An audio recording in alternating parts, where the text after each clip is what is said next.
January 3rd, 2026. 2 o'clock in the morning.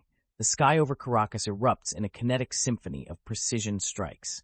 Operation Absolute Resolve has begun. In less than 48 hours, the man who defied 3 American presidents is in handcuffs. Nicolas Maduro, once the unmovable titan of the Bolivarian Revolution, is flown to the USS Iwo Jima and then to a Manhattan federal court. This is not just a regime change. It is a tectonic shift in the global order. For over a decade, Venezuela was the world's most successful failure. It sits on the largest proven oil reserves on the planet, yet its people starved. It was a petrostate where the pumps ran dry and the currency was worth less than the paper it was printed on.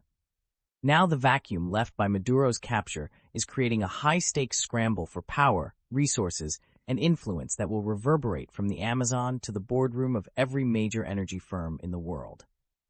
The fall was not an accident. It was the result of a decade-long economic strangulation met with a sudden, overwhelming military decapitation. The United States has unsealed indictments for narco-terrorism and conspiracy, treating a head of state like a cartel boss. But while Maduro sits in a New York cell, the machine he built is still humming. Vice President Delcy Rodriguez has been sworn in as acting president. She calls it a kidnapping.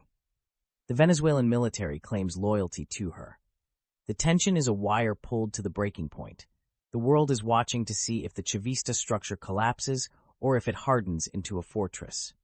The ramifications for South America are immediate and volatile.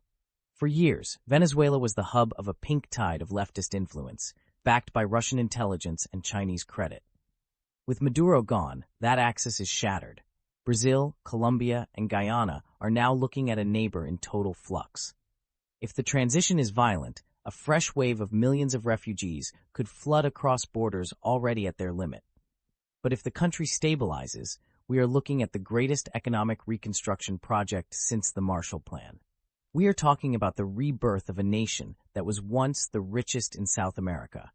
Every regional power is now recalculating their survival in a hemisphere where the old rules of sovereignty have been rewritten in a single night. Then there is the black gold.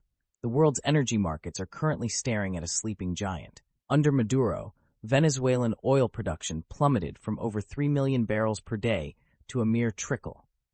Decades of corruption, lack of maintenance, and biting sanctions turned the state oil company, PDVSA, into a graveyard of rusted pipes. But the oil is still there, 300 billion barrels of it. The Trump administration has made no secret of its intent.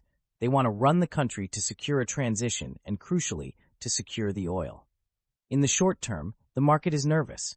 Geopolitical shocks usually spike prices, but the long-term play is a downward pressure on global crude. If American engineers and capital return to the Orinoco Belt, Venezuela could eventually add 2 million barrels a day back to the global supply.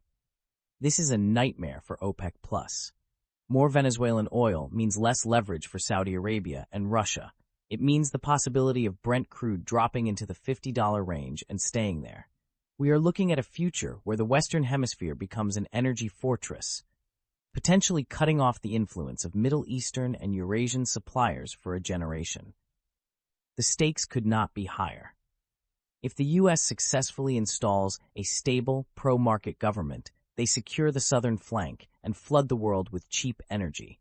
If they fail, they leave behind a failed state in the heart of the Americas, a breeding ground for cartels and a permanent military commitment.